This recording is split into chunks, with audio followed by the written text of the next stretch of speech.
Ho ho ho, and welcome to a very special Christmas bonus episode from Unexplained Encounters. I'm Darkness Prevails, and trust me when I say I'm definitely wearing my Santa suit at this very moment. Today's episode features several scary and allegedly true stories of the unexplained that happened on or around Christmas. From Christmas ghosts, classic, to holiday creatures. You're going to unwrap this episode and scream with glee.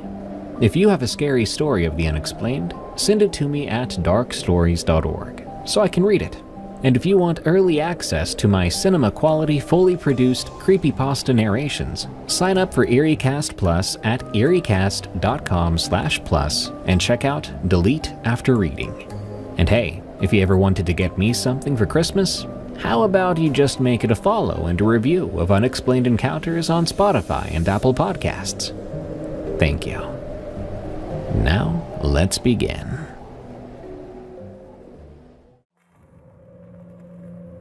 It Fell from the Tree, from Joshua J.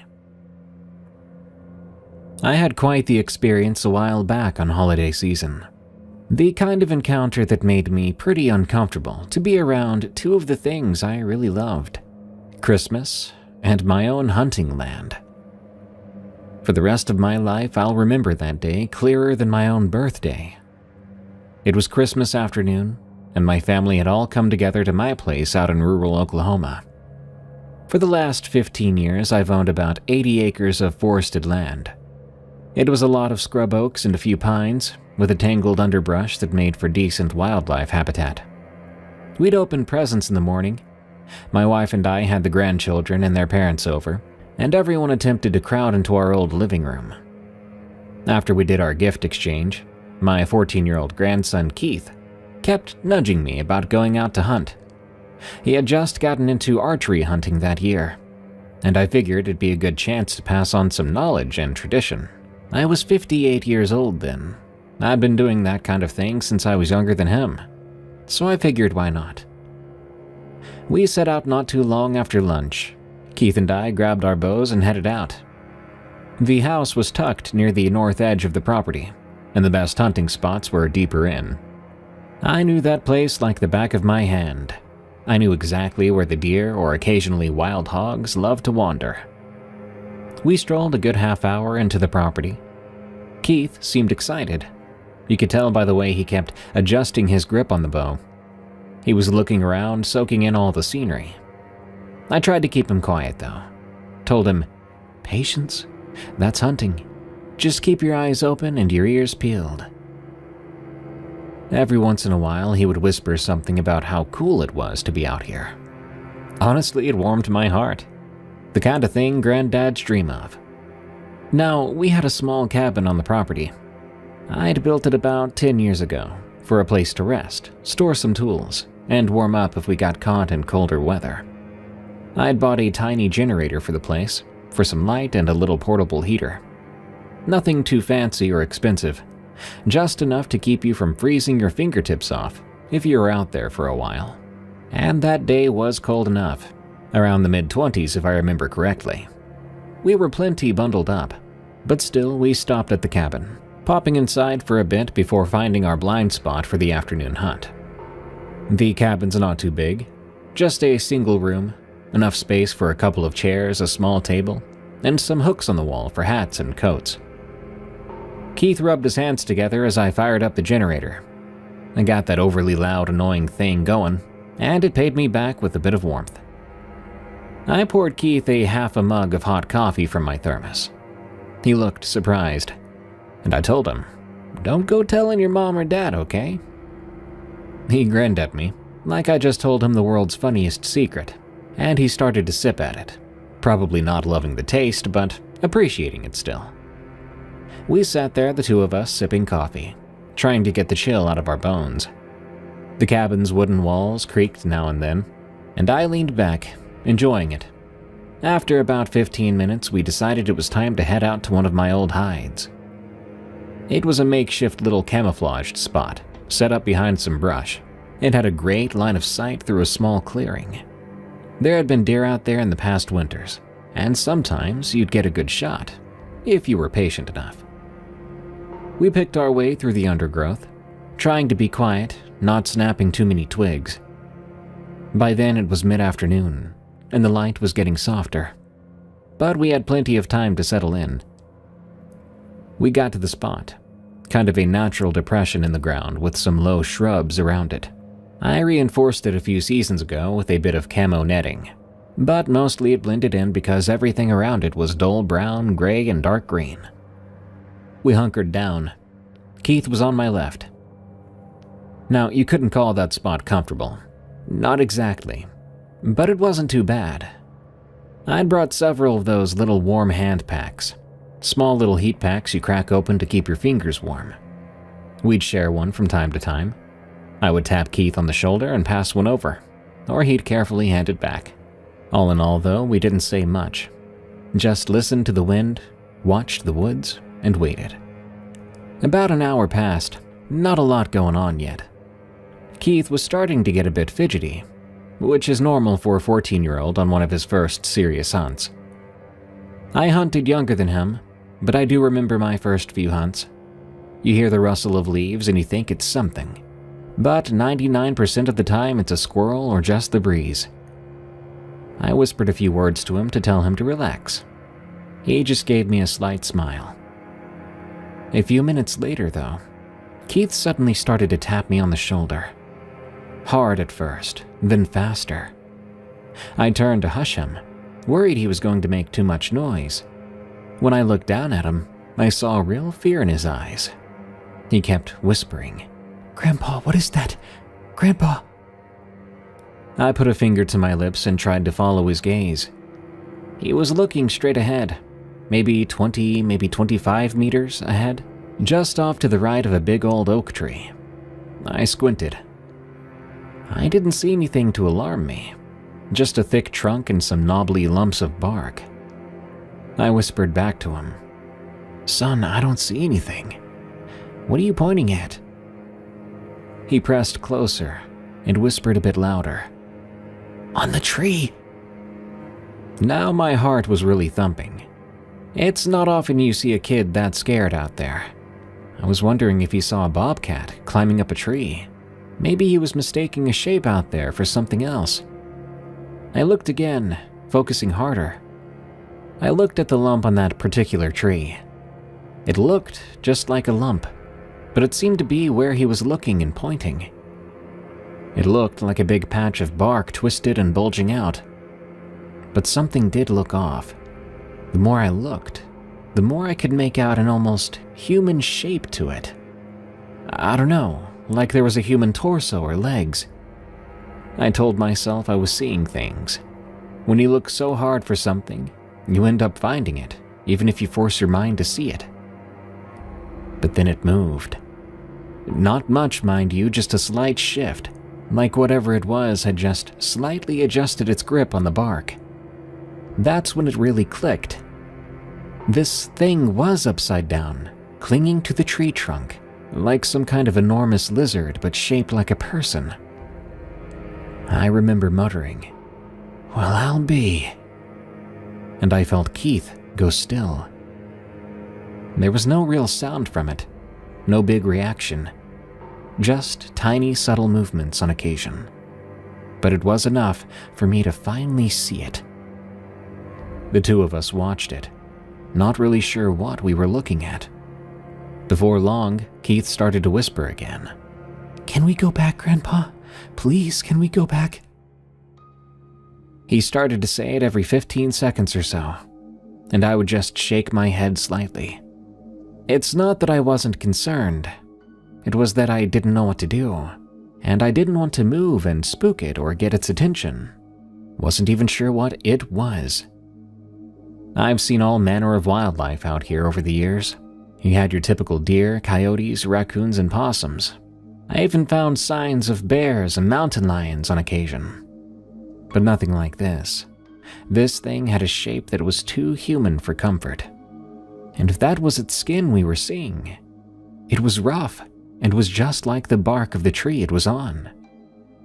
I couldn't see the eyes of it clearly, not from that distance, but I had the unsettling feeling it was aware of us.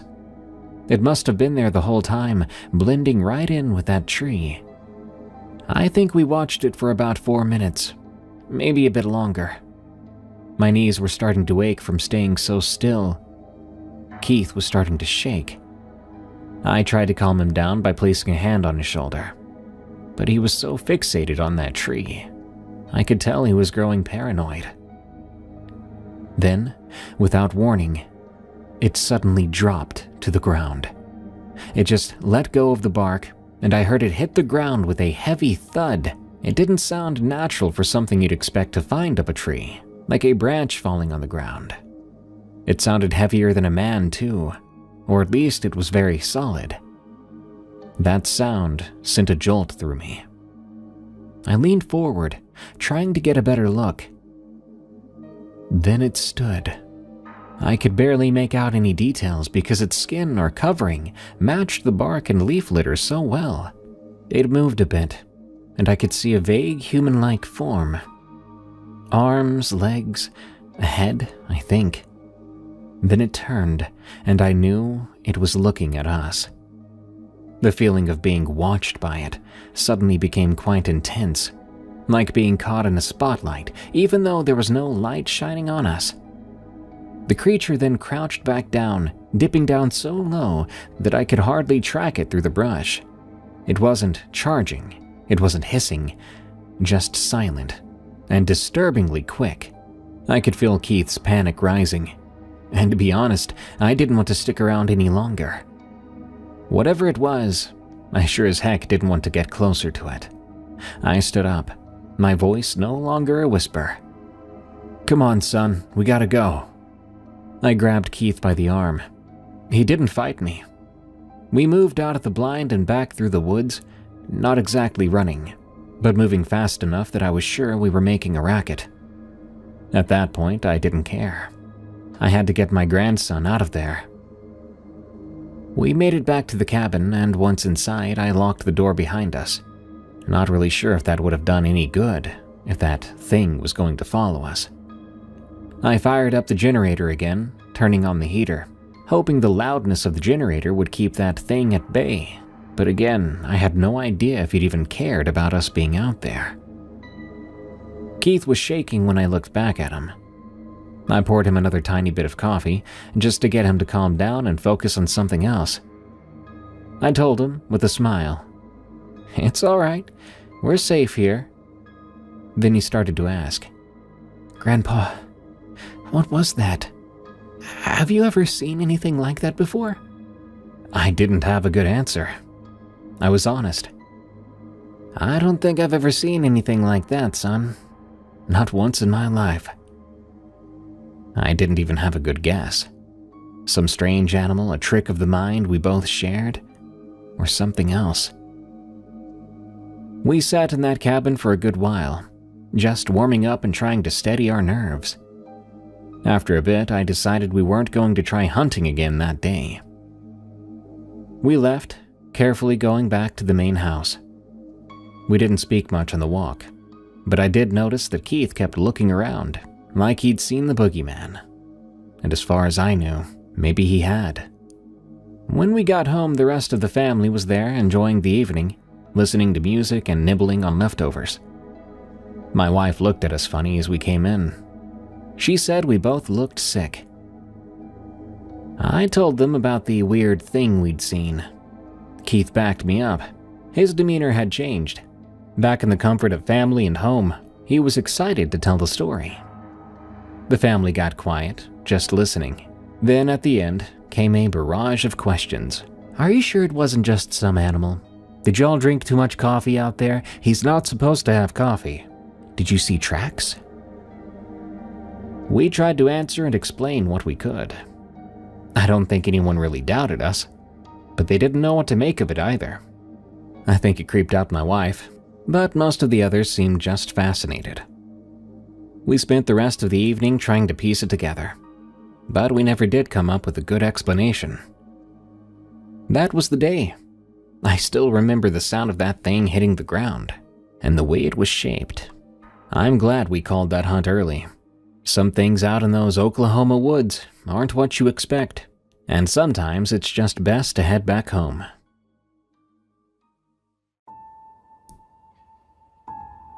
Our house hated Christmas. From T.M. Jacobson. We moved into this old Connecticut house when I was around 7, just before Christmas. My dad had landed this new job nearby, and my parents wanted us out of the cramped apartment we'd been stuck in before. I remember being so excited at first. The house had a yard, actual trees, no constant noise from neighbors through thin walls. It was set back from a quiet road too, with a big wraparound porch and big old trees looming over the place. To my kid self, it was huge and mysterious, especially compared to what I was used to. My mom loved the idea of fixing it up. She would talk about painting the porch railings and putting flower boxes under the windows. My dad, however, went around tapping on walls, muttering about insulation or something. My brother, Tim, and sister, Katie, just went with the flow, exploring their new rooms and arguing over who got the bigger closet. As for me, I was just psyched to have an attic and a backyard. I'd never had that kind of space before. The first few weeks there were busy, unpacking and moving furniture. There was a lot to figure out too. The place had a lot of little weird doors and creaky floors. Regarding neighbors, there was an older couple 2 houses down, a family with teens across the street, and not much else. Really, it was a sleepy stretch of old homes and trees. Now I tell you all that, and it sounds like it would have been perfect for a kid. But from the start, something felt a little off. It wasn't like the house screamed haunted on day 1, but there were tiny things that got under our skin. My mom would find stuff in different places than she left them, and my dad swore he heard footsteps upstairs whenever we were all sitting at the kitchen table. I remember him once saying, "This old house sure likes to breathe," trying to laugh it off, but I could tell he was a little anxious about it. Being a curious kid, I was always poking around. I mean, I'd just come from a tiny apartment. There was nowhere to hide there. But now I'd often go up to the attic to explore, even though it smelled all musty and made me sneeze. I'd rummage through old trunks and crates, pretending I was a treasure hunter. That's when I found my first clue that something seriously weird was going on. In early December, my mom asked me to find a box of Christmas decorations we'd misplaced. She wanted to deck the place out, to make it feel as homely as possible.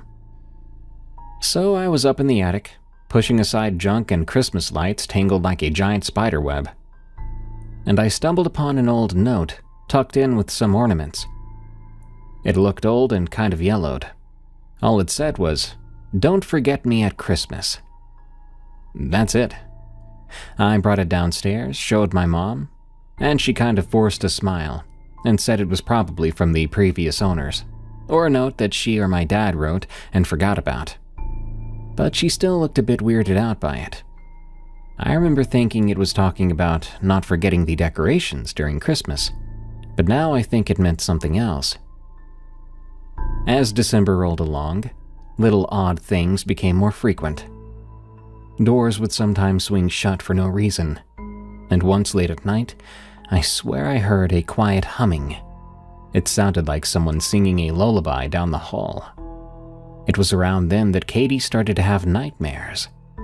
She claimed to see a woman in her dreams who whispered words to her that she couldn't remember in the morning. Tim tried to joke about ghosts, but he stopped laughing when he saw the look on my dad's face whenever something strange went on. Then came our first Christmas morning at the house. Honestly, that's when it all hit the fan.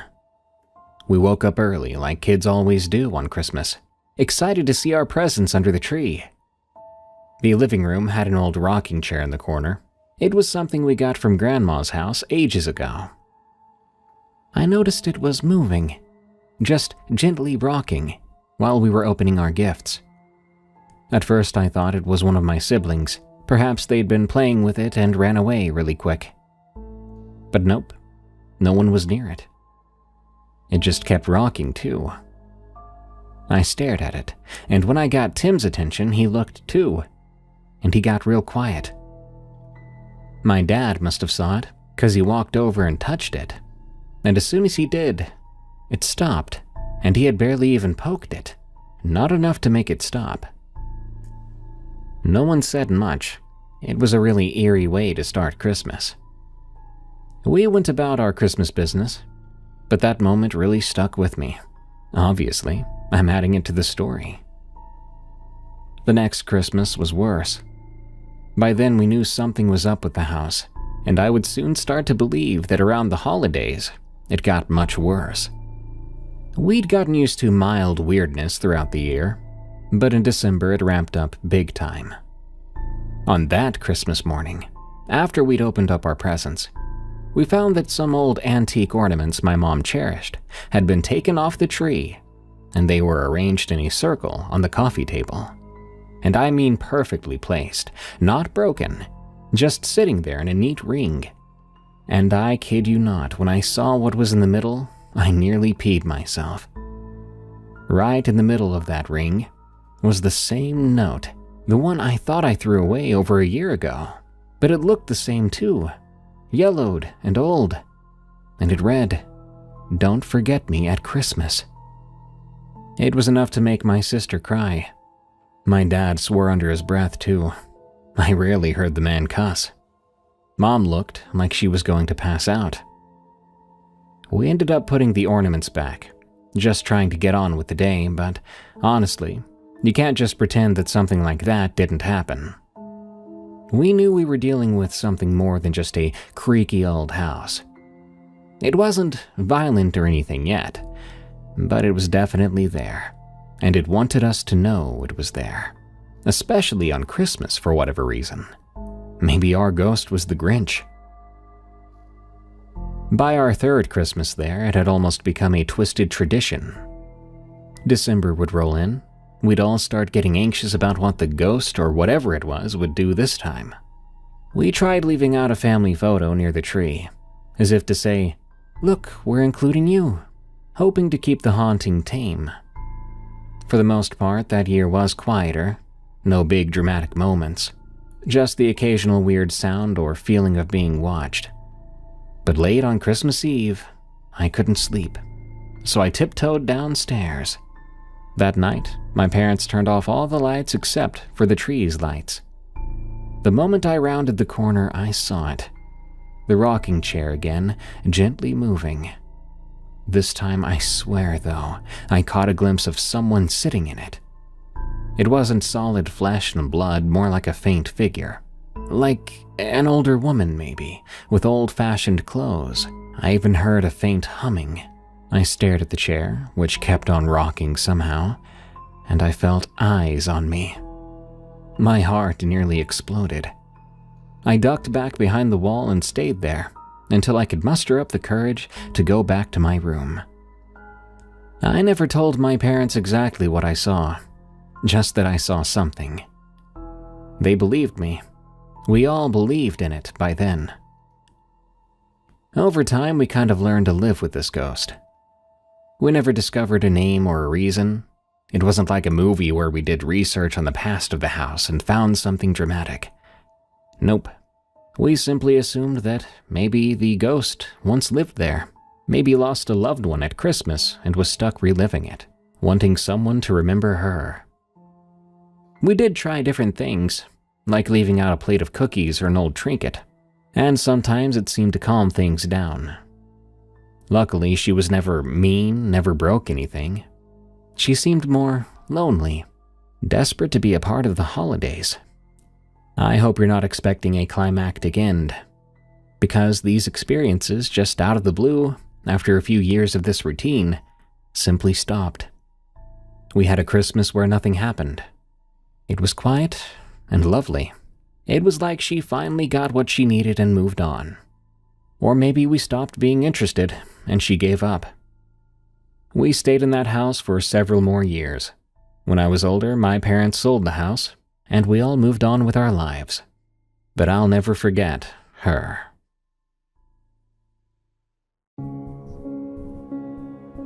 My Too Tall Visitor. from Nathan Gator. If you don't mind, I'd like to share with you the encounter that scared me the most in my entire life. I was 11 years old. We were living in Minnesota back then, a regular suburban neighborhood, a cul-de-sac with neatly shoveled driveways and all that. That Christmas, there were kids building snow forts in their front yards and Christmas lights on every other house. It was Christmas night, technically the early hours after all the festivities. We'd had a big dinner with family, opened our presents, then stayed up too late watching a movie in the living room. By the time I finally went to bed, I was exhausted, but also riding that weird after-Christmas buzz, still thinking about my new toys and how the holiday break felt endless. A little forewarning, I've had sleep paralysis before. It wasn't super common, but it happened enough times that I knew what it felt like. You wake up to find your body stuck and your limbs heavy and stiff, and there's this familiar surge of panic before managing to wiggle a toe or finger to break free. Usually it came with a general sense of unease. I always felt like there was something looming in the corner of my room. But I knew it was just in my head. That's what I always thought, until this experience. That night, around 2 or 3 in the morning, I woke up in my dark bedroom. I couldn't move. I tried lifting my arm to rub my face, but it felt like lead weights were tied to my wrists and ankles. The room was darker than usual because of the heavy curtains my mom had hung up to keep out the early morning light. All I could see was the glow of the street lamp sneaking in at the edges. I was lying there waiting for the sensation to pass like it always did. I remember telling myself in my head, just another episode of sleep paralysis. Relax, focus on moving a finger. But something felt different. The temperature in my room, which had been comfortably warm thanks to our central heating, suddenly felt very cold. And I don't mean just a bit colder, I mean cold enough that I could almost see my breath. As I looked around the room, I noticed a figure at the window. A tall, impossibly tall figure, just standing there, outside, looking in at me. At first, I wondered if it was my mom or dad, checking on something outside. But the silhouette didn't match. And this figure had to be at least 7 feet tall, maybe even taller, because of how high the window was at that side of the house. Its clothing, as far as I could make out, looked old-fashioned, like something from a movie set in the Victorian era. There was a long coat, maybe some kind of old suit or cloak. I couldn't see its face, just the outline of a head and shoulders. The figure didn't move at all. It was just there, towering and staring.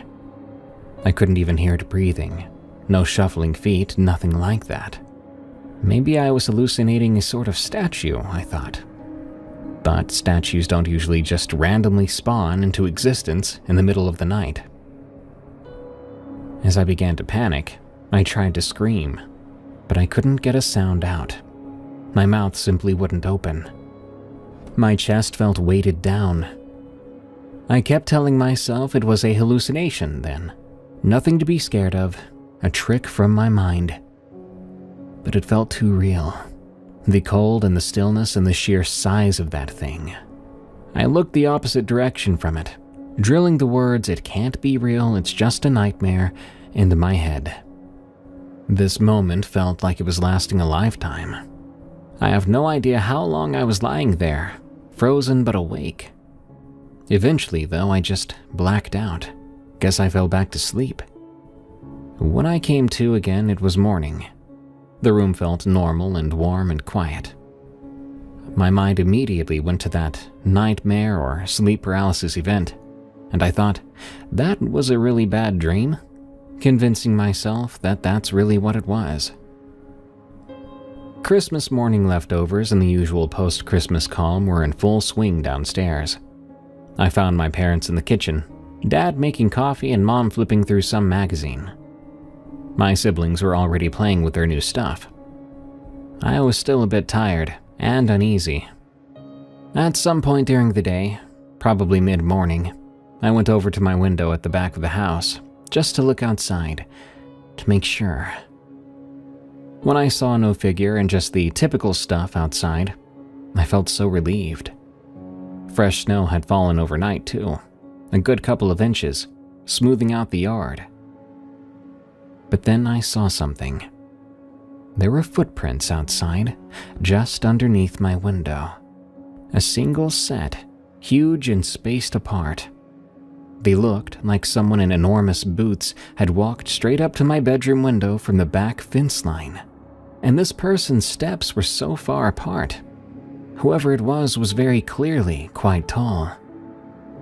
I remember squinting and trying to measure it against something. They were gigantic. That's all I knew. It couldn't be any of my neighbors, and certainly not my dad.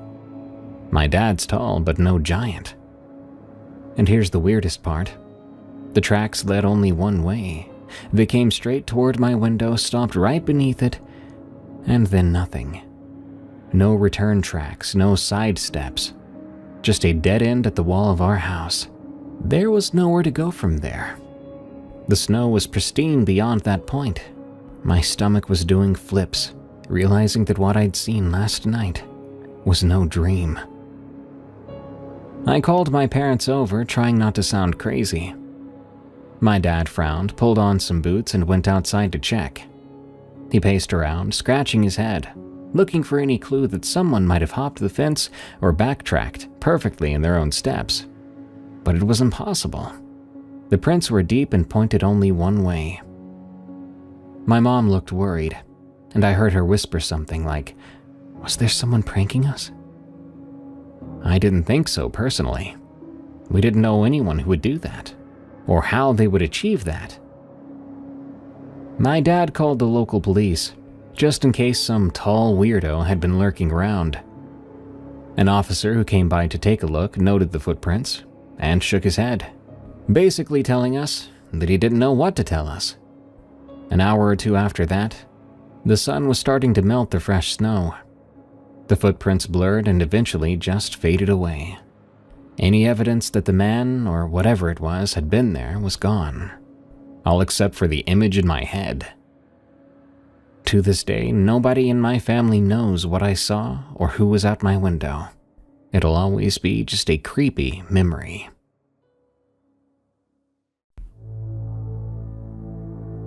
The Advent Calendar. From Anonymous. I was about 10 years old the December this all went down. Every Christmas, my mom brought out this old wooden Advent calendar. It had been in her side of the family for generations.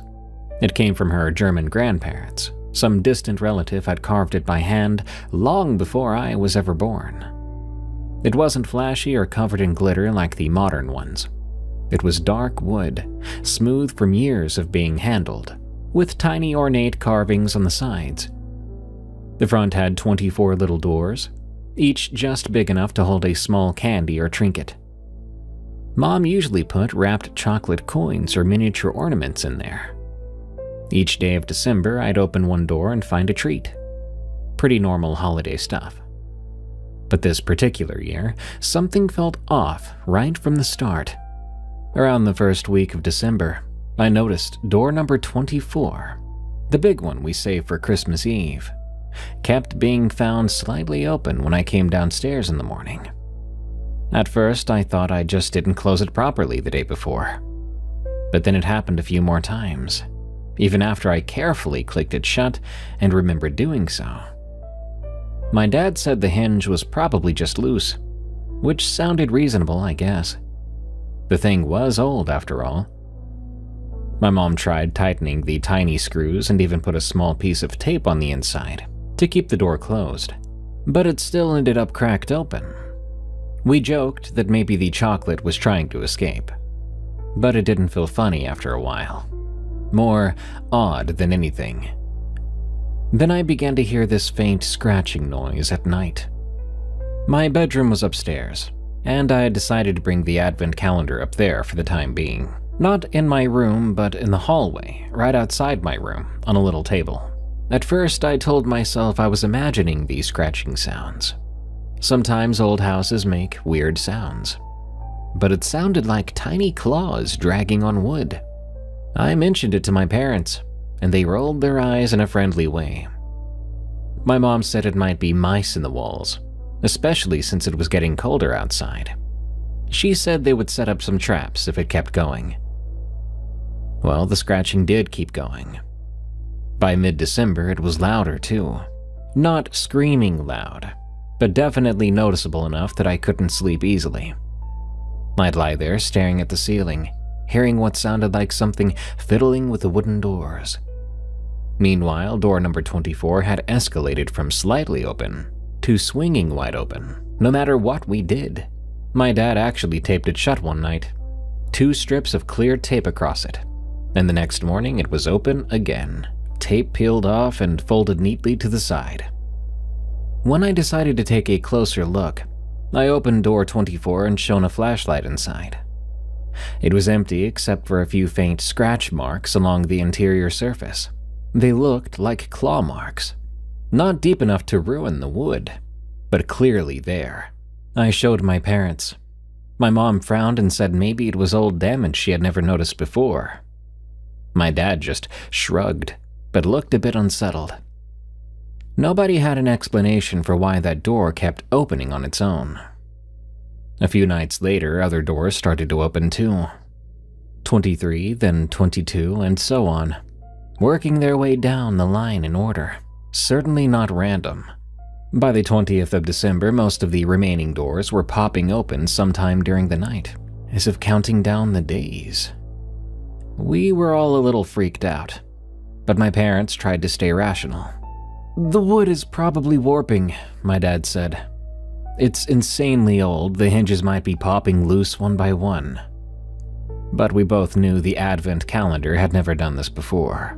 We'd used it every year since I was a toddler, and it always worked just fine. On December 23rd, we were all downstairs watching a Christmas movie. The 3 of us on the couch, bowl of popcorn on my lap. Suddenly, this deep rumbling growl came from upstairs. It wasn't too loud, but there was a low vibration to it that made my stomach sort of flutter. And I know we all heard it. The 3 of us froze. Mom even muted the TV and Dad stared upwards. Then there was another growl, and it was definitely coming from the hallway upstairs, right where the Advent calendar sat. This sound was too big to come from any mouse or squirrel. It sounded like something very large and very angry was trapped in a tiny space. But how could anything big be inside a box the size of a jewelry compartment? My dad finally got up. Mom followed and I trailed behind them at a safe distance. We crept upstairs together. Not sure what we'd find. A raccoon somehow stuck inside the hallway table? When we got there, the calendar looked completely normal. All the doors that had been opened were now shut again. The room was silent. The air smelled a bit stale, but nothing else seemed off. My mom whispered, "What was that then?" My dad shook his head. For the first time, they looked genuinely rattled. Not annoyed or dismissive, scared. That night, none of us slept well. When I woke up on December 24th, I went to check the calendar right away. Every door was sealed tight, literally sealed, because I tried tugging on one, and it wouldn't budge. My dad tried with a small screwdriver, thinking maybe the wood really had swollen. Nothing. The doors weren't glued, they weren't locked or damaged. They just refused to open, like the wood had grown into a solid piece overnight. We tried to open a few more, but none of them gave. The big door, number 24, which had caused so much trouble, was firmly shut. We even took it to the garage. My dad tapped it gently with tools. No luck. It was like the calendar decided enough was enough. The chocolate treats inside were still there. Mom could see one through a tiny crack, but we couldn't get them out. Those doors were permanently closed. We ended up just leaving it on display that Christmas Eve. These sounds stopped for a while. Later that evening, we heard a faint scratch, but that was it. My parents refused to talk about the whole thing. When I asked Mom if we could get rid of it, she said no, that it was a priceless family heirloom and people would ask questions. She didn't want to explain that we'd gotten rid of an old family treasure because maybe it was haunted or something. So we kept the dang thing. We placed it on a shelf in the living room where it sits to this very day. The doors remain shut, no one has ever managed to open them again. Sometimes, especially on cold December nights, I swear I hear faint scratching sound coming from it. And on those occasions I do, my parents pretend they don't hear anything. They just get tense if I mention it, and quickly change the subject. No one else who visits seems to notice. I mean, it does look like a quaint old advent calendar, a piece of holiday decor with a bit of family history. But to us, it's a bit more. I've always wondered, what kind of thing might be possessing it, and why?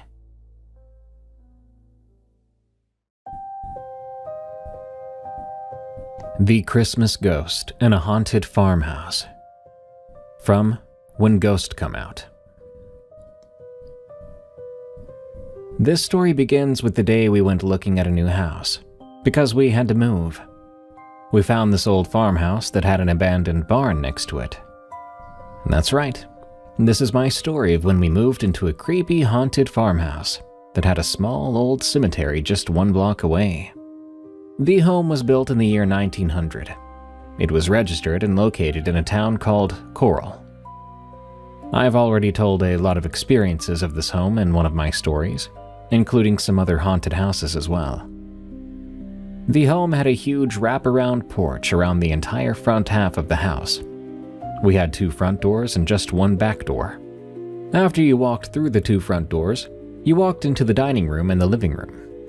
After that, there's the bathroom right in the corner of the dining room. Also, the stairs were right in front of the bathroom. Outside, there was a long but small barn shed that we kept our farm animals in. Beyond the little barn was a big red abandoned pole barn that was now falling apart. That barn didn't come with the property. It was owned by a farm business called Peterson Farms. The old man that owned it was a big grump. But the creepy thing was that the pole barn was right next to the farmhouse we lived in, and it used to come with the place as well. When we were first moving in, we experienced a few things. After you went upstairs, there was this space. You could either call it a room or a giant hallway, because it only had a tiny window. It was right next to my sister's door. The space didn't even have a door. Both my dad's bedroom and my sister's bedroom were on each side of that hallway room space. My dad's room was on one end of the hallway room space and my sister's on the other. In my dad's room, there was another room which was a yellowish color, the same color that the living room was. The entire interior of the home was kind of cold. The walls throughout the entire house were old paneling, and the living room didn't even have a ceiling. The living room paneling was painted, but the kitchen and the dining room weren't. Those 2 rooms were the same old brown color they were 50 years back. The ceiling through the rest of the house was stained with yellow mildew, and the walls had holes and stains all around the inside of the place. So this place wasn't the best home, but hey, you've got to make the best of it, right? Now, a mile away from this home was a very little and spooky cemetery. It's all the way in the back of the woods located on Cannonsville Road, which is connected to the road we lived on. There were only a few headstones there, not very many people were buried there. One gravestone read Elizabeth. That's about all I remember at this time.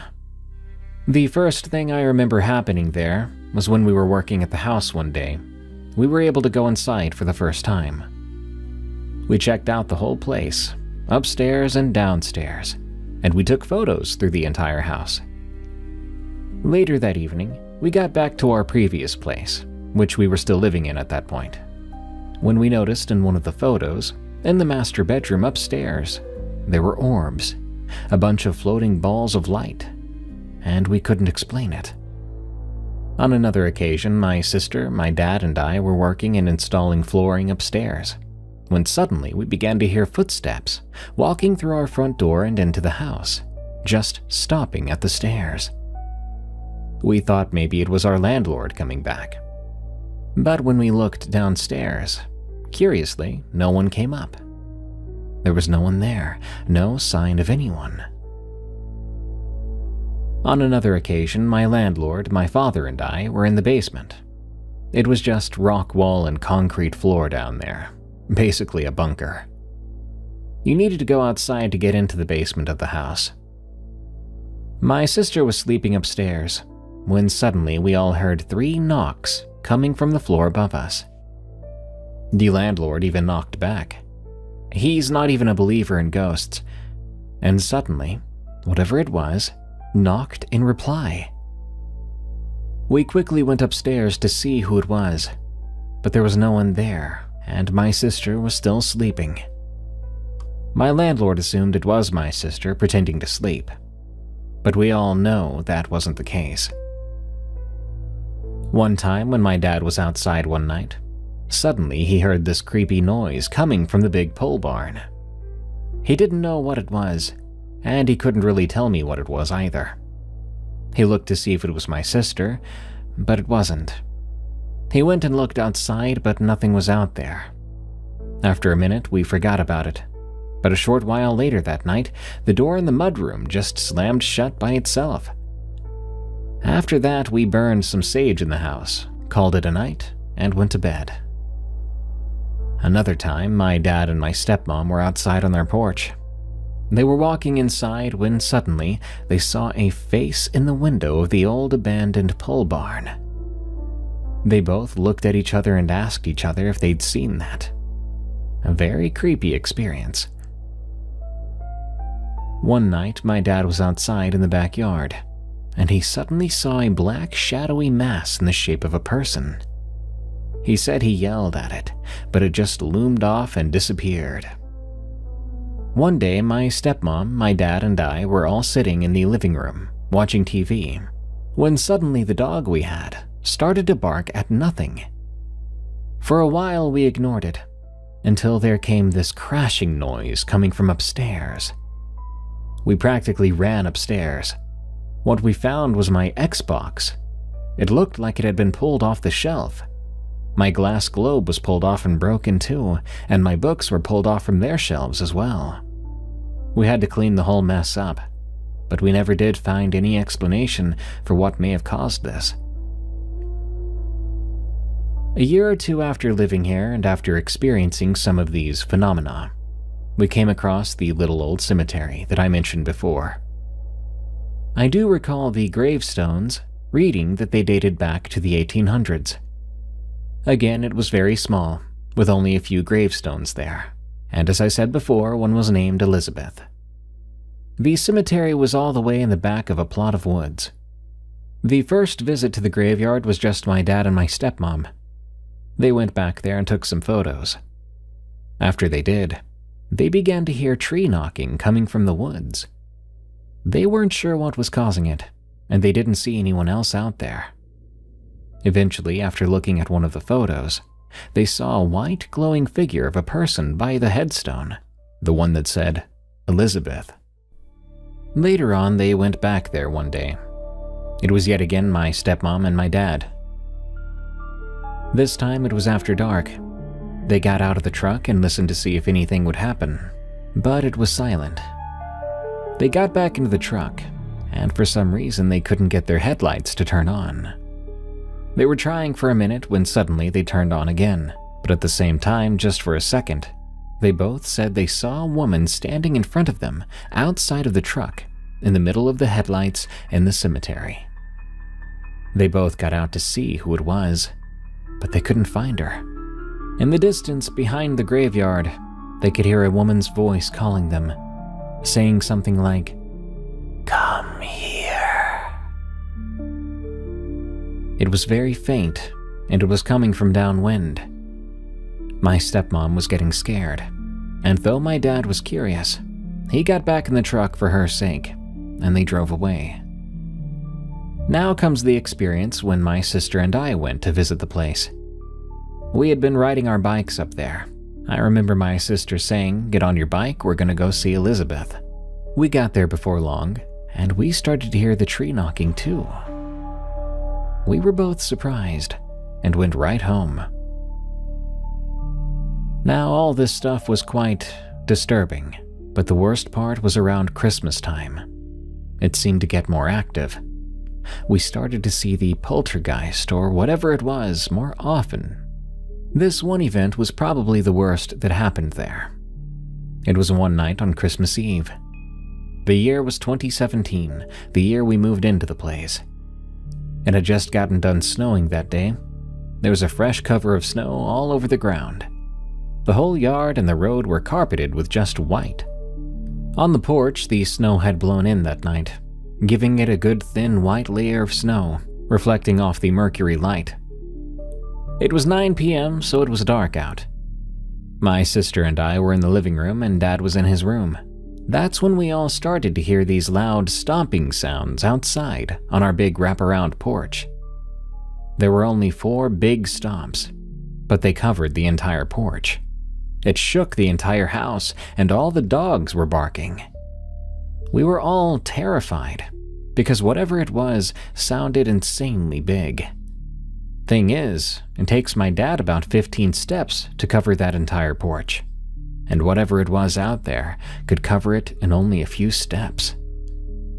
We all went outside with flashlights to see what it was, and we were only more frightened to find nothing. No tracks or marks in the fresh snow. Nothing. When my sister and I were upstairs in my room one day, my dad was at the store.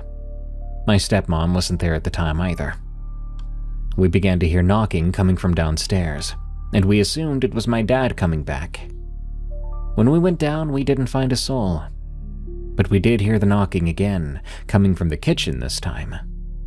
I remember the look on my sister's face. We were both creeped out. When Dad got back, we rushed and told him. One night, my dad got up to use the restroom in the middle of the night.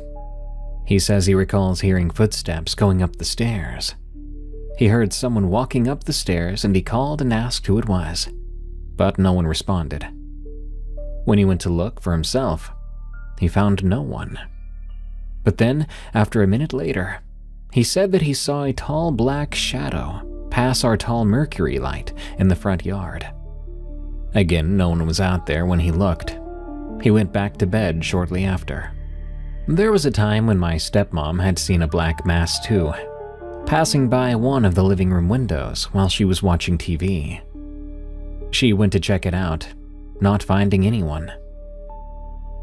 She tried not to think too much of it, but during Christmas they would often see a black shadow person pass the window that was in the mudroom. That window faced directly into the living room. Both my dad and my stepmom would see it pass back and forth in that window from the corner of their eyes. When they looked directly at it, nothing would be there. This would happen all day, every day. Then there was the occasion I heard something fall in my room. I ended up finding one of my old shoeboxes now on the floor.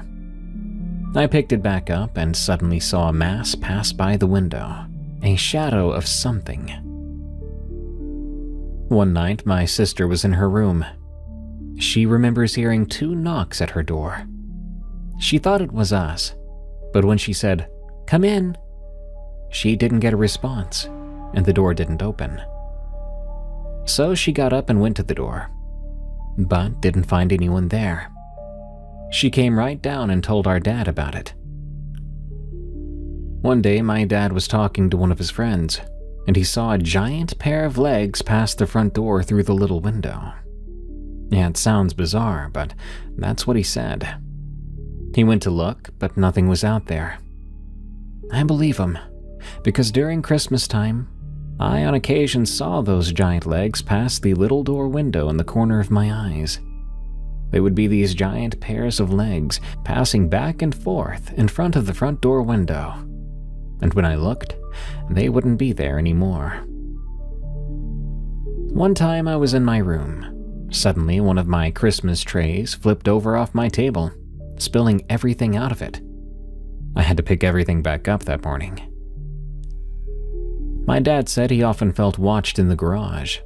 Says he heard 3 knocks one day coming from the ceiling in the garage, and of course that was around Christmas. He would even see someone or something standing behind him out of the corner of his eye or in a reflection, but when he looked, no one would be there. A lot has happened there, and whatever is happening, whatever it is causing it, it seems to like, or maybe hate, Christmas the most, as that's when we see it and hear it the most. As I'm writing this, it's soon to be Christmas, so I thought it would be a good idea to share these experiences. We still live here in the old farmhouse, and we still do experience strange things here and there. It sometimes does seem to go away for a minute, but then it comes back. I don't know what's inside this home with us. It makes me question what else is out there. No matter what we really believe, there are things in the world we simply can't explain. Already, so many people report phenomena like this. And to think, most people don't even talk about it. But I hope you enjoyed our experiences with the Christmas ghost. Almost died hard at a Christmas party. From Emilianonymous. I really do hope my story title is an exaggeration. I'm not sure where to start, but I guess I'll just try to tell it the way it happened. It was back in 2016, during the winter in southeastern Michigan. I was about 8 months into a new job at a mid-sized insurance office, just outside Lansing. We were a pretty close-knit team, maybe 25 people on our floor, and everyone mostly got along. I'd never had any issues with my coworkers. Sure, some were friendlier than others, but no one outright bothered me. Until Jeremy was hired. Jeremy started about 3 months before the end of the year. He was part of the claims processing team, relatively entry-level, and he sat 2 cubicles away from me. At first, he seemed normal enough, maybe a bit quiet.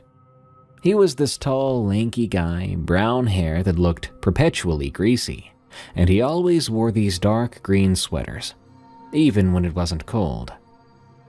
I remember thinking he was a bit odd, but the thought stopped right there. After all, people have their quirks, right?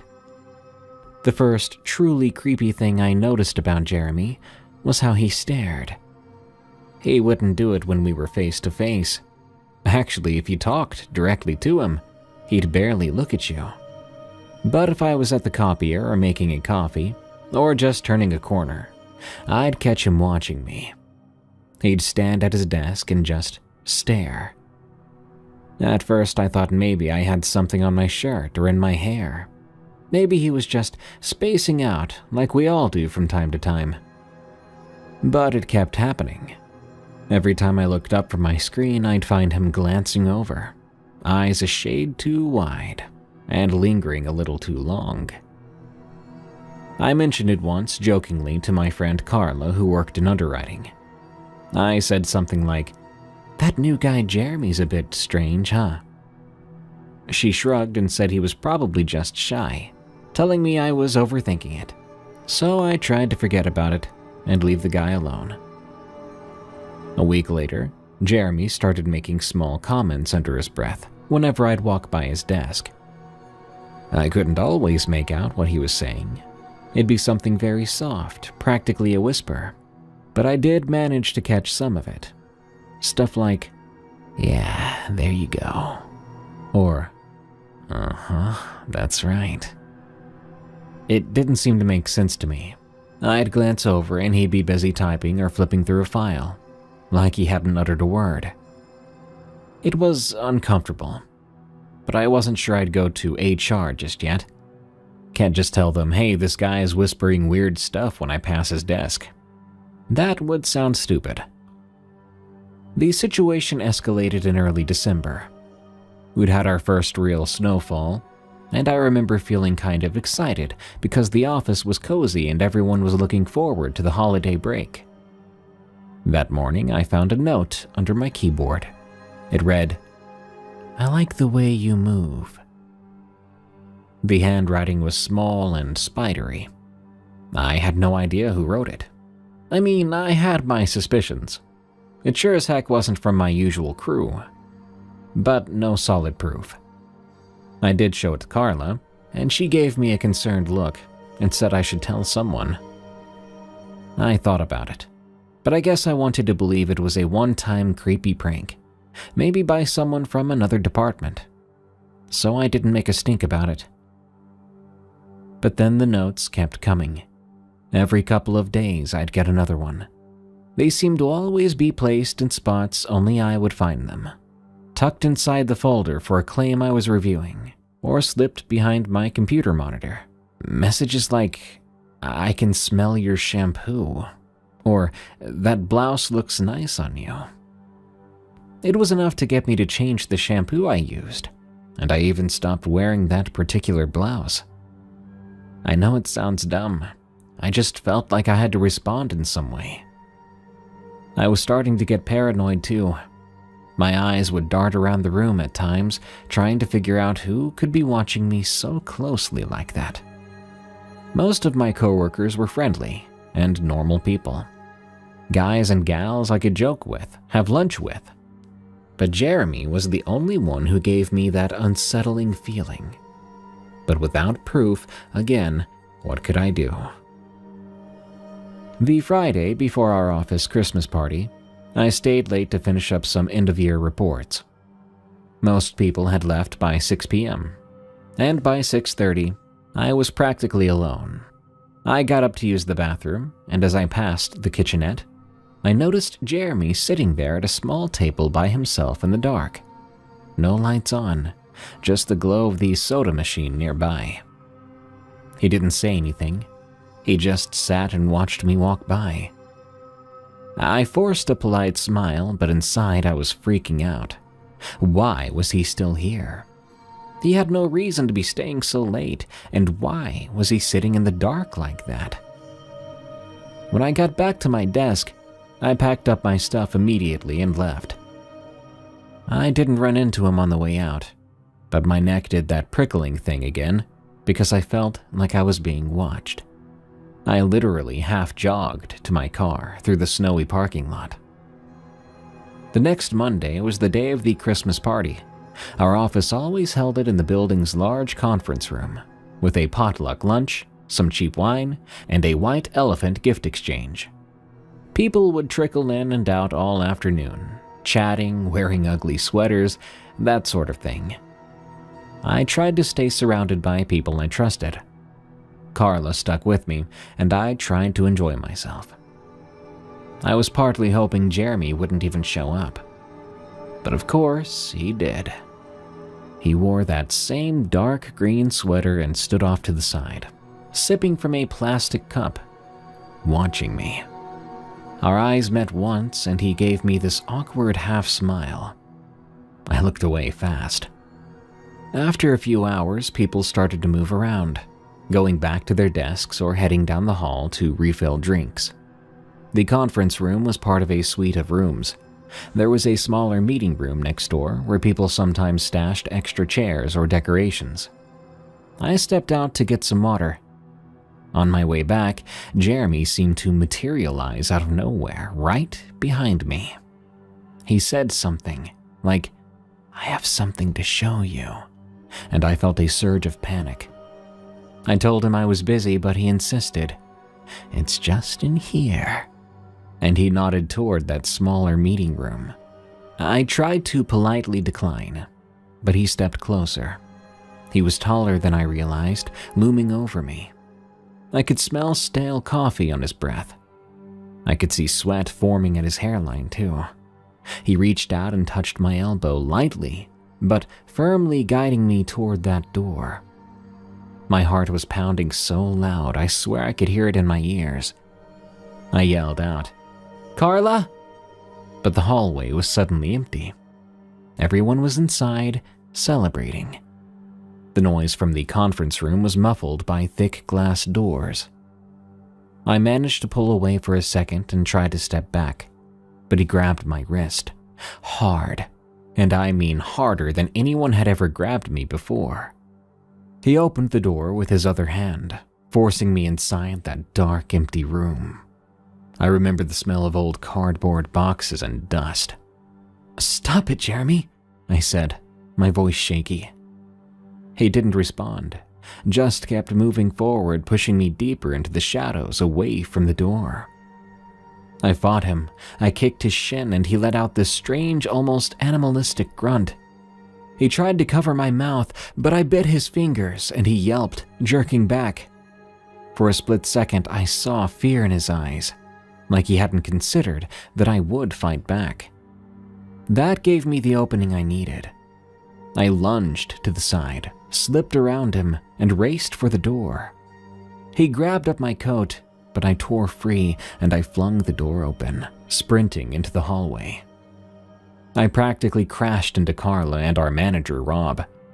They'd come looking for me. They saw me in a panic and Jeremy right behind, trying to appear casual but failing miserably. Carla was yelling, "The heck is going on?"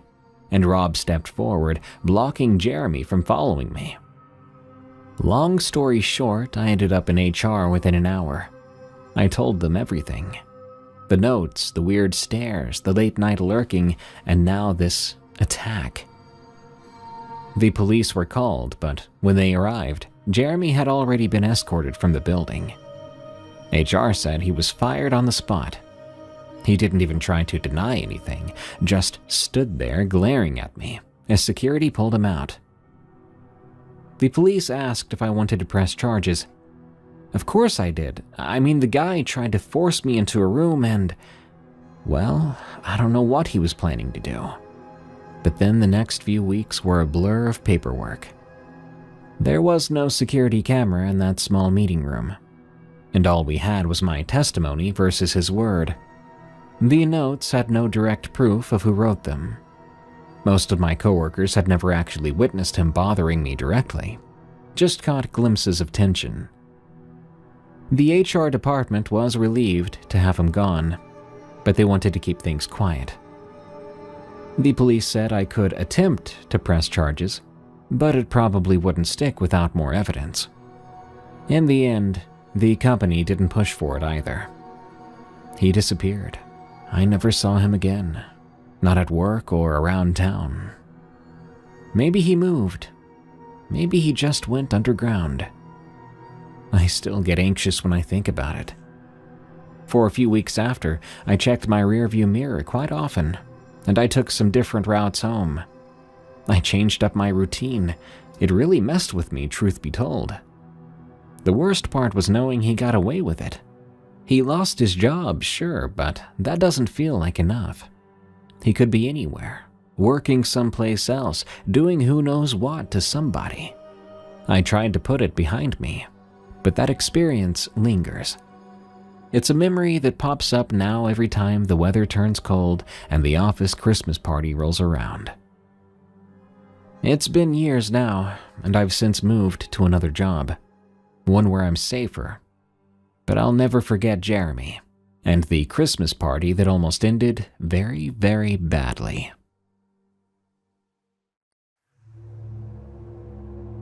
Two delivery stories from Vault 4. Impossible apartment. I remember that Christmas Eve in startling clarity. It was late, well past 10, and my dispatcher told me I had one last delivery to complete.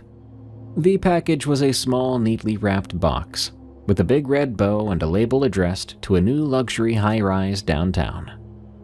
As a seasonal delivery driver for a regional courier service, I had grown used to these odd late-night requests during the holidays. People scramble at the last minute, but I'd never been to this particular building before. According to the address, it had only recently opened a few floors to residents, with the rest still under construction. The streets were mostly deserted. I had to be wary of black ice, but I found the building pretty easily. It was sleek, glass, steel, and a polished lobby visible through floor-to-ceiling windows. Despite how luxurious it was, oddly, there was no doorman at the front desk. Just a small note taped to the glass door. It said, "Elevator out of service. Use stairs." I let myself in, looking around for any security guards or anyone else in the lobby. But it was empty. I considered leaving the package downstairs, but the recipient's instructions were quite clear: deliver to Unit 501 in person. So I climbed the stairs. Instrumental Christmas music drifted through the building, though I never spotted any speakers. Then again, I wasn't really looking. The stairwell was brightly lit and smelled faintly of fresh paint. At the second-floor landing, I noticed something strange. A line of Christmas wreaths hung from the hallway doors. This wouldn't be odd, except they all looked identical. Green wreaths with a red bow, each slightly dusty, as if they'd been stored for years. I continued up. On the third floor, more wreaths and a faint scent of gingerbread. The music seemed to grow louder too. By the time I reached the fifth floor, I was a bit out of breath. The hallway carpeting was pristine white, and each door had a small holiday ornament. Candy canes, tiny snowmen, angels. Finally, at door 501, at the end of the corridor, I noticed the door was slightly ajar, just a crack, enough for the warm light inside to seep out. I knocked and called out, "Hello? Delivery?" No response. But soon I noticed there was a soft humming coming from inside. A gentle, wordless tune sounded like Silent Night. I approached carefully. Now, I'm not supposed to enter anyone's home, so I set the package just inside the door on a small credenza. "Hello?" I called again. The humming suddenly stopped. For some reason, that gave me a chill. I listened and stood still for a moment. Nothing. I backed away, not wanting to overstep. Maybe the customer had fallen asleep. Maybe they were shy. So I left the package right there and went. As I stepped into the hallway, the door swung softly shut behind me. Had they been that close the entire time to just reach out and shut the door as soon as I walked away? I hurried back to the stairwell. Only then did I realize I must have made a wrong turn somehow, because I couldn't find the door to the stairs I had just used. Instead, I found another identical hallway of apartments. In fact, each door was decorated with the same ornaments. I blinked. I wondered if I had just gone in a circle. I tried a different direction, passing the same patterned rug and the same old-fashioned wreath on a door labeled 504. But I could have sworn that door was 503 a moment ago. It was late, I was tired, maybe I was confused. I turned around and walked back toward where I thought the stairwell would be. No stairwell. Another hallway. Identical doors, identical music. "Hello? Can anyone help me?" I called out. The building felt so empty, yet I couldn't shake the feeling that I wasn't alone. Worse yet, the longer I walked trying to find my way out, the more the decorations around me seemed aged. They seemed to get older and older the longer I walked. Even the wallpaper seemed to fade in color. I closed my eyes, took a deep breath, and told myself I was overreacting. I turned a corner, and I nearly stumbled over something in the floor. A small gift tag with my company's logo on it. It looked like the one I'd affixed to that package earlier. It read in delicate handwriting, "Delayed." How did this get out here? Who wrote that? Wasn't me. And I haven't seen a single soul in this building. And then I heard it. There was no mistaking it. Someone at the opposite end of the hallway called my name. When I turned around, I had goosebumps on my arms, and I didn't see anyone. Just an empty hallway. This was insane. I was running then. Before long, I was really starting to panic, and I even began to try doorknobs every single one I came across, but they were locked, and no one seemed to care to come out to the hallway to investigate why some stranger was jiggling their doorknob. I swear the Christmas music was getting louder too. I'm not sure why I yelled it, but it wasn't until I called out "sorry" to no one in particular that it all stopped. The music stopped. The strange feeling stopped. And only then did I finally hear the building's ventilation. I quickly walked around another corner, and as if by magic, the elevator doors were right there in front of me. The sign still read "out of service," but I hit the call button anyway. To my shock, the door slid open with a soft chime. I stepped inside the empty elevator and pressed the lobby button. In less than a second, it opened again onto the ground floor. I stumbled out, practically running into a security guard who stood behind the lobby desk, looking concerned. He asked if I was all right. I asked him about the apartments upstairs, why they all had the same decorations, and why the hallways were so labyrinthian. He frowned. "What do you mean? The 5th floor is still under construction. There's only residents on floors 1 and 2. I apologized and simply left. I felt dizzy and creeped the heck out. To this day, I don't know what happened in that building. All I know is that something was very wrong, and I'm glad I made it out okay.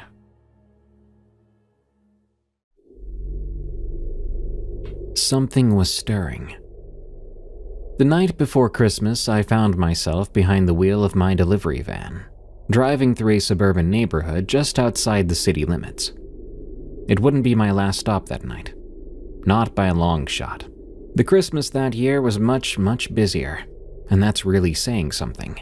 I still had a handful of packages rattling in the back, but the snow had started to fall heavily, and I knew I needed to wrap things up soon. The neighborhood was one of those older suburbs built in the mid-20th century, with split-level homes, big yards, and wide streets. By now, most residents were tucked inside cozily, warm under their glowing Christmas tree lights. But not this particular address I had to deliver to. It was somewhere near the end of a street that dead-ended near a small patch of woods. The directions were fussy, and my GPS at the time had been acting strange ever since I entered the subdivision.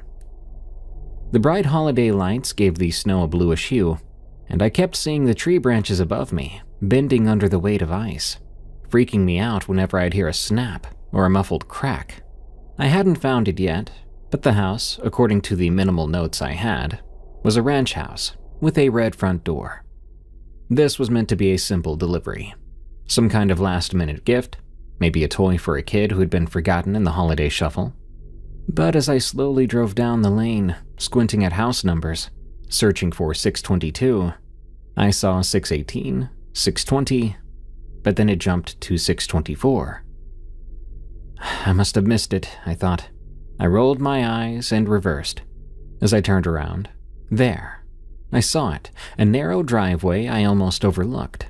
It was half buried under drifted snow. At its end was a small home with no visible numbers, but it had a red door and was positioned right where 622 should have been. I pulled in slowly. This house didn't have the cheerful glow its neighbors had. I didn't even see a single twinkle.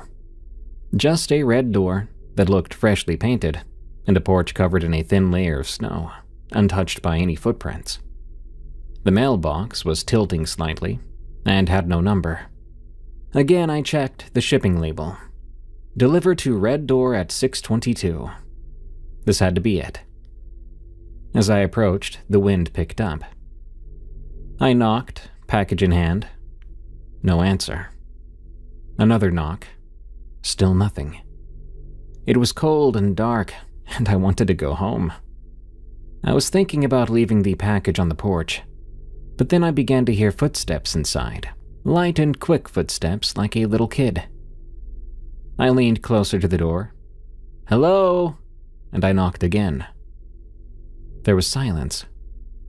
I tried the doorbell, but when I clicked it, I didn't hear a chime inside, so it was either very quiet or broken. But then I heard a muffled rustling, like someone was moving something around inside. Then I thought I heard a child's voice, saying something like, "Daddy?" I took a step back. Maybe the primary occupant was asleep or distracted. There was a child inside, that was sure, but at the moment they seemed alone. That did worry me. I knocked louder. "Hello? Is everything all right?" The wind was getting stronger and colder. Then I caught some movement in my peripheral, a faint silhouette at the window. It stood back from the glass just enough to be a pale blur. I raised my hand and smiled, giving them a friendly wave. And in that second, the figure faded out of sight, stepping backward into the house. I walked around the porch, peering through another window. Inside was dim, maybe lit by a single candle or a distant light. The interior looked old-fashioned, heavy drapes, an antique lamp here and there. But there was something off. It was just a little too dark in there. I heard another muffled voice somewhere, but it was too faint for me to tell what they were saying. "I've done my best here," I told myself, and I went back to the front door. I crouched down to set the package carefully at the doorstep. As I did, I suddenly noticed fresh footprints in the snow. They hadn't been there before. They were small and child-sized, leading from the doorstep to the side of the house and, as I peered around, to the backyard. From what I could tell, they ended abruptly halfway across the lawn. No sign of turning around or fading out, just a dead stop in a patch of untouched snow. Nothing about this felt right. I turned and marched back to my van. The job was done, I told myself. Package was delivered. I had even tried to announce myself several times. If the recipient was odd or shy, so be it. I had other deliveries to make, and a family of my own. As I turned the key, the engine sputtered to life. The headlights came on, brightening up the red door in front of me. For a split second, I thought the door was open, but it hadn't been open before. I rubbed my eyes, and I swear it was closed. What in the world, I thought. I began to back out of the driveway, craving some sleep. As I made my way out of the driveway and down the road a little bit, a fire truck alongside a police car came racing past me, sirens on. I hit the brakes and watched them go. Sure enough, they stopped at that house, the one with the red door. I would later find out on the news that the single mother in that home had gotten blackout drunk and drowned her daughter in the sink. The daughter was only 4 years old. Everything I witnessed that night now gives me chills when I think about it. Why were there signs of a child when I never physically saw them? Where had the footsteps and voices come from? Was she already dead when I got there? I hope it isn't rude to say, but sometimes I wonder if she was, and what I experienced at that house was just echoes of the little girl's soul leaving. I don't know. It was one of the creepiest, and now one of the saddest experiences I've ever had.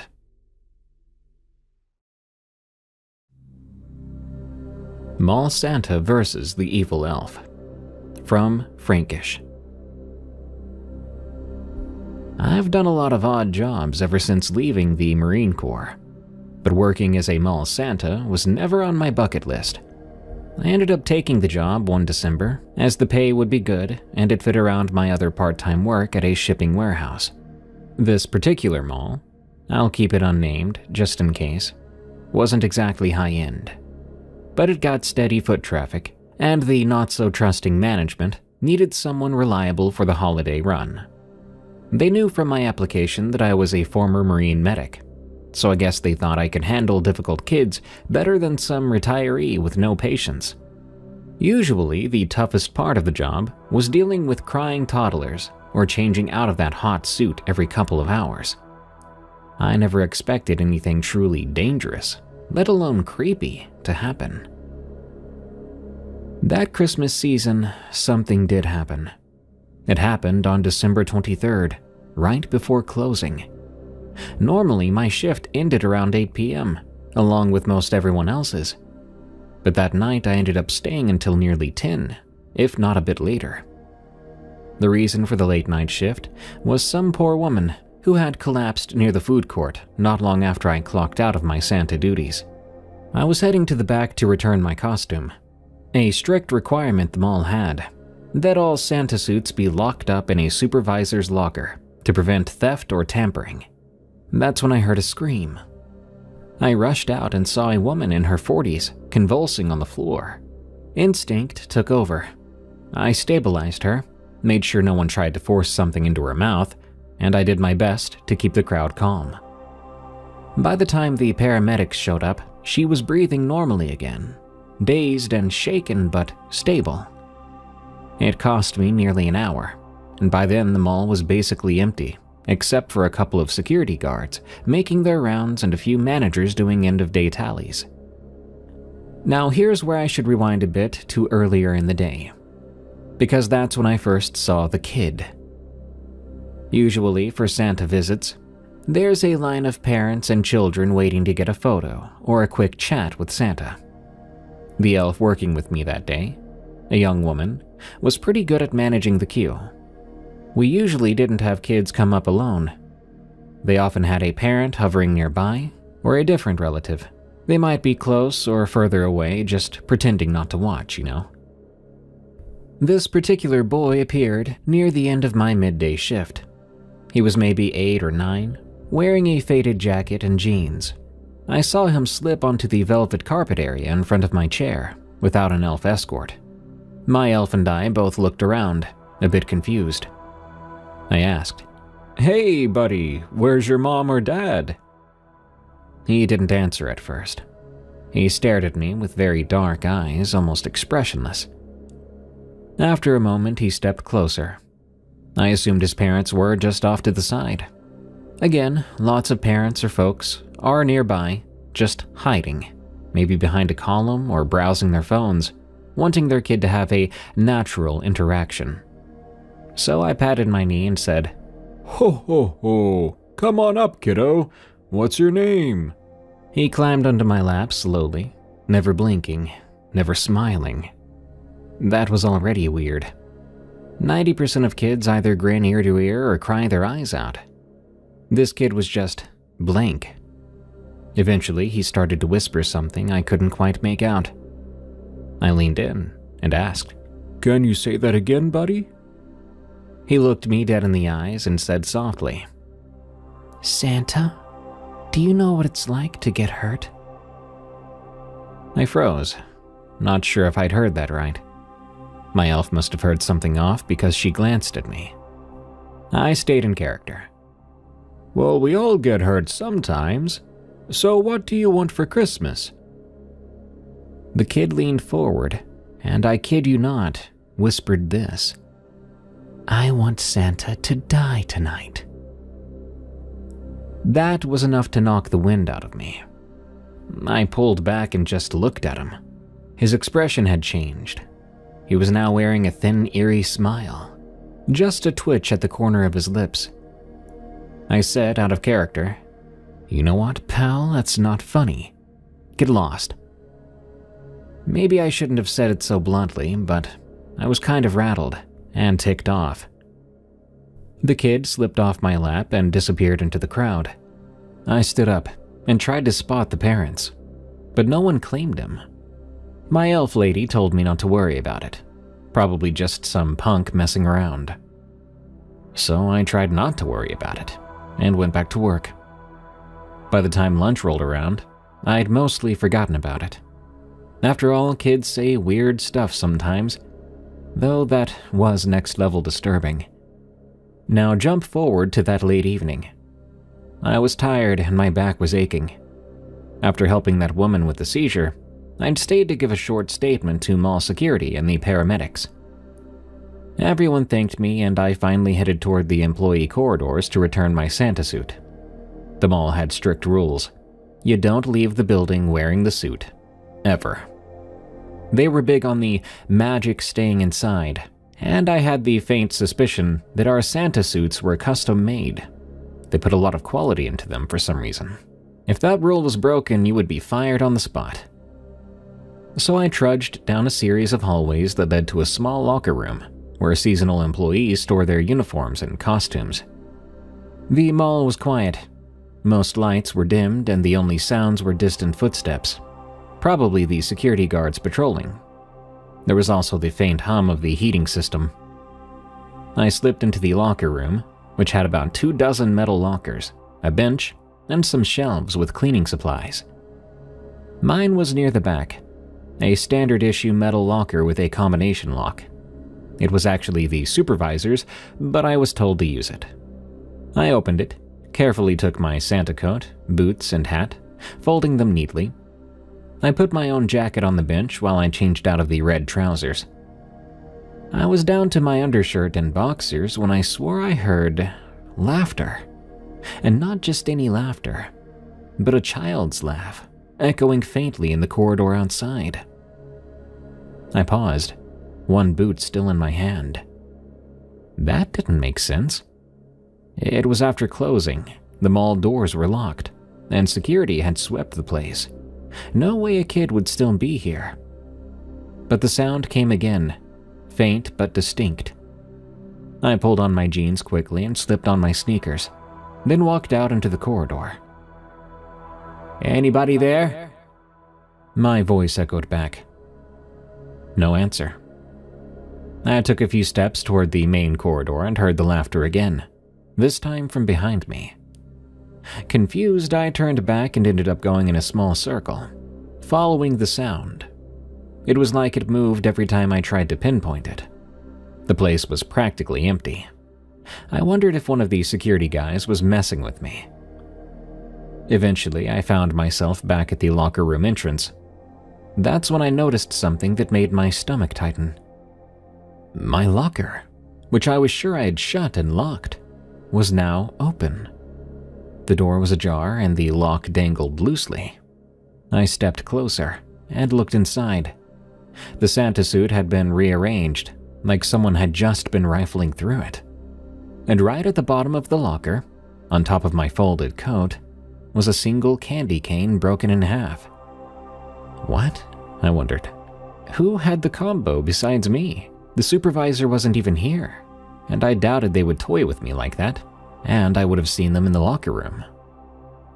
That's when I heard a voice that made me jump.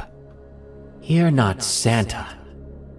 The voice was small, unmistakably a child's. I spun around, and there at the far end of the row of lockers stood that kid from earlier that day. No eerie smile at the corners of his mouth this time, just a twisted scowl, eyes narrowed. His posture was tense and rigid. "You're not supposed to be back here. How did you get in?" I stepped towards him, trying not to freak out on some little kid. He stared at me, and I felt something like a chill. No, I thought to myself. Don't go getting creeped out by some kid. But then I saw something in his hand, a glint of metal. It took me a second to realize he was holding a kitchen knife, maybe a paring knife or a steak knife. My blood ran cold. "Listen, kid," I said, holding my hands up, palms out.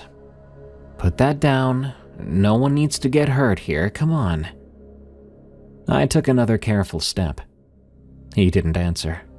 Instead, his eyes flicked down like he was assessing my stance.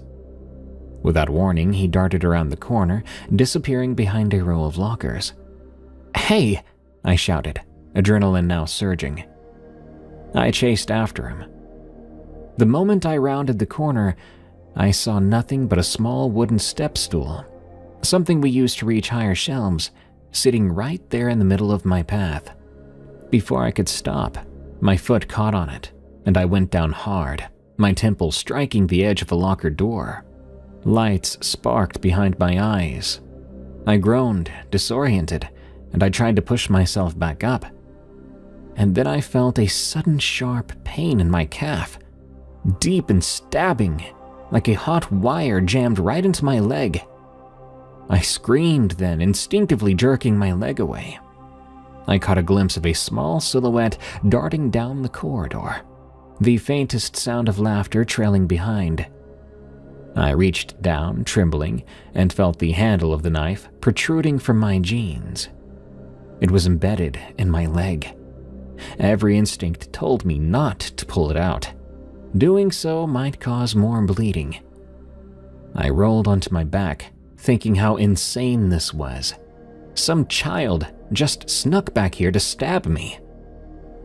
I managed to crawl back to my locker, leaving a smear of blood on the linoleum. The phone in my locker was my lifeline. We were allowed to keep our phones locked up there during shifts. I grabbed it, my fingers shaking, and dialed 911. I even texted mall security during the call. I tried to describe where I was, what happened, but my words came choked out when I was talking. A minute or so later, I heard rushed footsteps. 2 security guards and one of the shift managers, all of them wide-eyed, came into the locker room. They found me there on the floor, blood staining my pant leg. I kept repeating through gritted teeth, "There's a kid with a knife!" But by then he was long gone, corridor empty. They searched and found no kid. The manager rushed to get first aid supplies. One of the guards knelt beside me, pressing gauze around the wound and trying to calm me down. I never did see that kid again, thankfully. The police showed up, took my statement, and searched every nook and cranny of the mall. Security cameras were checked. They saw that he went out one of the back doors, and that was basically that. To this day, I can't explain it. Don't know who he was, why he attacked me and hated me so much, and where he went. But I do know that child, someone who appeared to be 8 or 9 years old, threatened me, sabotaged me, and stabbed me, on Christmas Eve's Eve, no less. After a hospital trip, stitches, and a tetanus booster, I received constant apologies from my supervisor, and the mall even offered to pay my medical bills. I was grateful, but I quit the job right after New Year's. I wasn't scared of being attacked by another kid or the same kid, but I was annoyed, and far less open to being around other people for a while. Life's weird, man. Some kids want toys, some want a new puppy, and apparently some kids out there want to kill Santa Claus with their own hands.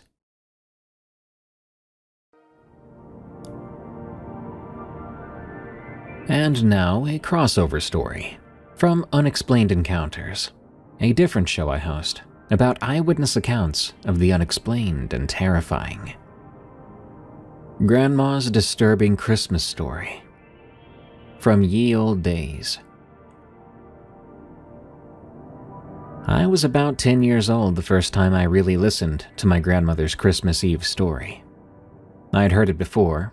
She'd been telling it as long as I could remember. But as a little kid, you don't pay as much attention.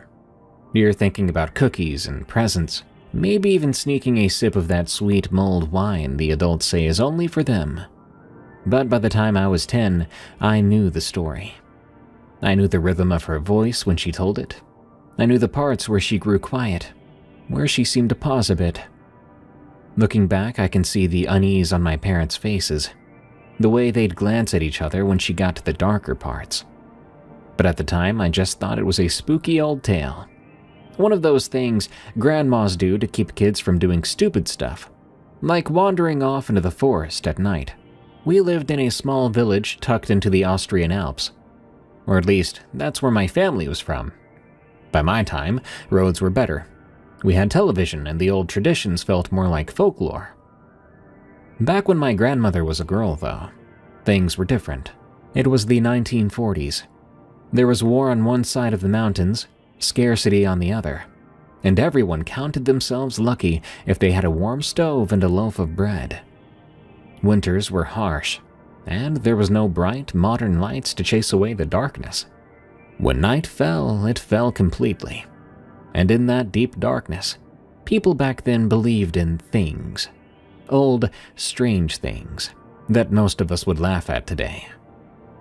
Grandma told us that in her village, It wasn't enough to just be good for Santa, because it wasn't only Santa who came around Christmas.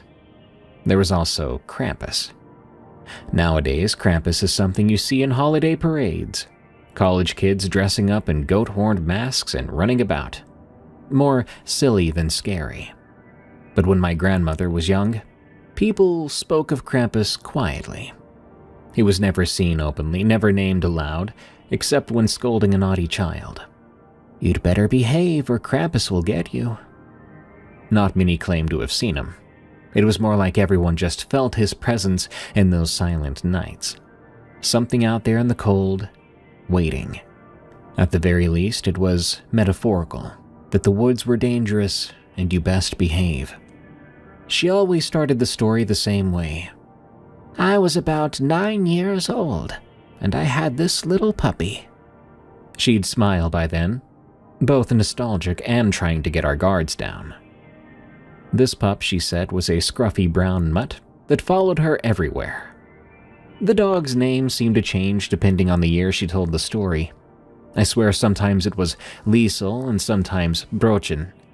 I think she was never sure we were paying full attention. But I do remember her describing the way it would chase her as she carried firewood, or curl up on her lap during the cold evenings. One particular December evening, just before Christmas, she stayed out later than she was supposed to. Her family had repeatedly warned her, don't linger after dusk. But she was a stubborn girl, and she wanted to walk with her playful puppy just one more time before going to bed. She stepped out into a night lit only by a thin silver moon. The snow was fresh, crunching softly beneath her boots. There were no streetlights, just the faint glow of windows from the handful of cottages in the valley. Her parents trusted her to stay close, but that night, she wandered a bit too far, all the way to the edge of the woods. Now here was a moment when my grandmother's voice would lower. She'd tell us how the world seemed to hold its breath. No wind rustling the trees, no distant cowbells, no laughter from neighbors, just stillness. The puppy, always so eager, suddenly tucked its tail and whined. Grandma said she noticed strange tracks in the snow, long dragging marks, not like the hoofprints of a deer or the footprints of a person, but something else. She peered at the tree line, trying to make sense of it. That's when she saw the silhouette, a shape between the pines. Tall, broad, and hunched, as if it had to stoop under the branches. She said it had horns, or at least something twisted rising from its head, and a suggestion of fur or a cloak that draped awkwardly over its form. She never claimed to see a face. It was too dark, and she was too far away, but she knew somehow that it wasn't an animal. It wasn't a person either, at least not any ordinary villager. And the silence around it felt charged, like static before lightning strikes. She told us about the sound, faint and distant, a subtle jangle like chains or bells muffled under fur. She couldn't tell if it was coming from the creature or somewhere behind it. Her heart pounded and she tried to rationalize it. Maybe a neighbor's goat had wandered off. Maybe a cowbell caught in a low branch. But deep down, she felt something ancient staring back at her. The puppy let out a low growl. That's all it took. She turned and ran, the dog at her heels, the snow spraying behind them. She didn't scream, didn't call out. She just ran, terrified. When she reached the cottage door, she looked back once, expecting to see nothing. But for a split second, she swore the silhouette was still there, watching from the tree's edge. Just standing, maybe crouching, as if deciding whether to follow. At this point, Grandma would usually draw a deep breath and say something like, "I learned my lesson that night. I wasn't harmed, and neither was anyone else in my family. I got home safely. I wasn't even punished by my parents. I never stayed out late again, though." She'd pause then, giving us grandchildren a meaningful look, then tell us to remember that it's not worth testing old stories. Then she'd laugh softly, ruffle our hair, and move on to happier Christmas traditions, pulling out gingerbread cookies or turning the conversation to the special holiday bread baked by our aunt. That was the version we heard as little kids. Creepy, sure, but nothing that would scar us. It left just enough to the imagination. When I was about 15, however, I remember sitting with her one afternoon, just a few days before Christmas. It was the kind of day where everyone was out shopping or preparing for guests, and I found Grandma alone in the kitchen peeling apples. I was feeling bold, old enough to notice that her story always had some holes. Old enough to ask, "Grandma, did you really see Krampus that night? Are you sure it wasn't a hunter or a trick of the moonlight?" She kept peeling apples for a moment, not answering. Then she set the knife down carefully and looked at me. Her eyes were distant, like she was seeing that snowy field again. "You're older now," she said. "Old enough to know that what I told you kids wasn't entirely the truth." My interest was piqued. I did and didn't like the sound of that at the same time. The truth about what? What hadn't she told us? She explained that she hadn't wanted to frighten us younger ones. She wanted to protect us from the more disturbing details. "I told you that no one got hurt," she said. "That's not entirely true." I remember the way she hesitated, biting her lip as if even decades later, it still hurt to say out loud. That night, after she had run home and her parents had put her to bed, the family had bolted the doors and tried to dismiss her story as childhood imagination. The next morning was Christmas Eve. Her father stepped outside early to fetch wood. A moment later, she heard him shout. Everyone rushed to the doorway and found him standing there, staring up at the beam above the threshold. The puppy, her beloved scrappy little companion, had been hung from the wooden beam, strangled with a thin rope. Its body swayed gently in the cold morning air. They didn't find any footprints in the snow, none that made sense anyway. The snow around the house was undisturbed except for long, odd scrapes leading away toward the forest. No human tracks, nothing to suggest a prank by a neighbor or a cruel traveler passing through. The family was horrified. Her parents warned her never to speak of it, never to suggest that something unnatural had occurred here. They took the puppy down and quietly buried it. They said prayers and hung protective charms around the house that evening. They didn't say Krampus's name, but she knew what they were thinking.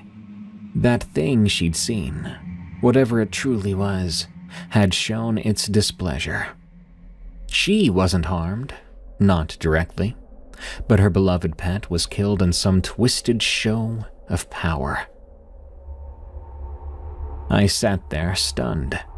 I'd grown up all these years thinking my grandma's story was just an eerie anecdote.